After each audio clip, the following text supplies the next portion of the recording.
the General, the Great Locomotive Chase. It all began here in Kennesaw, Georgia.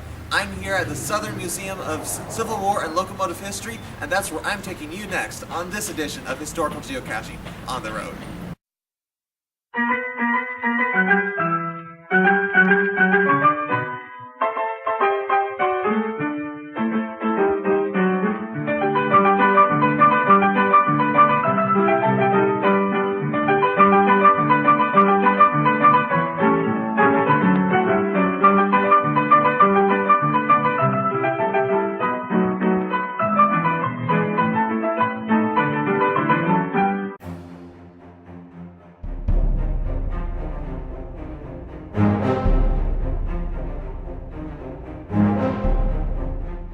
While my mom paid for tickets, I enjoyed taking in sculptures in the lobby of Civil War giants such as Confederate Generals Joseph E. Johnston, John Gordon, and John Bell Hood. To the left of Hood stood a statue of Lieutenant General Nathan Bedford Forrest, and Confederate Commander-in-Chief Robert E. Lee sat proudly on his horse. Like in no war before it, railroads played a major role in the Civil War. These iron horses could pull a lot more troops and supplies a lot faster than their mule cousins could. Oftentimes, the victor turned out to be the side with the faster and more efficient railroad. And, not surprisingly, railroads and anything connected with them became major military targets for both the Union and the Confederacy. Recognizing the railroad's importance, in 1862, Congress established the United States Military Railroad and appointed former Pennsylvania Railroad engineer Herman Happ in charge. Interestingly enough, Happ fought his own countrymen as much as he did the Confederates. He was stubborn, but also brilliant. Happ found a friend in former Erie Railroad General Superintendent David McCallum, who set about commandeering all Southern railroads per orders. Happ and McCallum, like few other people, realized that the Union's railroads must work together to provide maximum benefit to the war effort.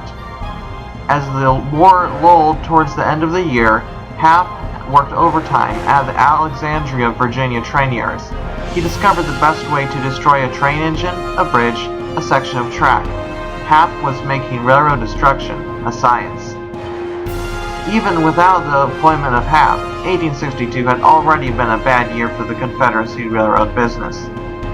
Even if Southern factories worked solely to build railroad parts, they did not have the ability to produce even half of what the railroads needed.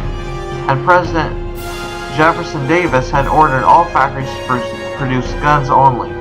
Unlike the Union, Confederate railroads and government were at odds with each other. That certainly didn't help anything. Railroads continued to play a paramount role in 1863, sometimes working and delivering troops, sometimes being destroyed and sabotaged. Guarding the rails was no fun for any soldier of either side. After the successful capture of Chattanooga, Tennessee, in the fall of 1863, Union forces pushed south to Atlanta in the spring of 1864. When Georgia's capital was captured by Union hands that July, the Confederacy's end was effectively in sight. As one of the markers I saw there at the museum read, when Union General William T. Sherman and 68,000 troops left the city November 16 on their march to the sea, only a smoldering shell remained of what had once been the Confederacy's chief transportation center in the Deep South.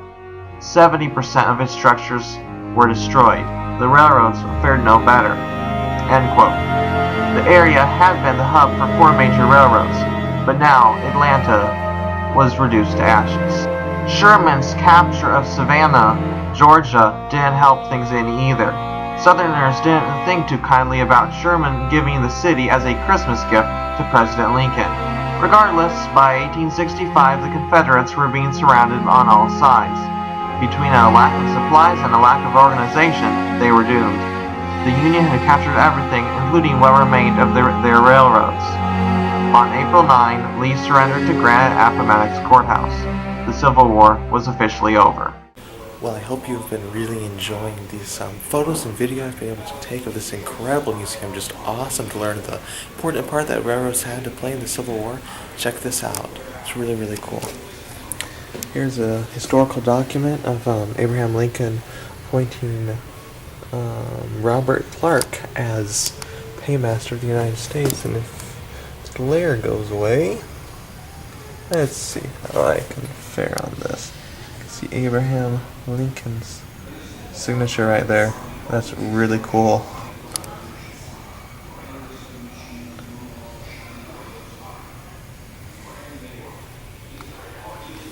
So much awesome history. There's no way I can cover it all. You're just gonna have to come here yourself. But here's an original 65th Georgia battle flag, which is really, really neat.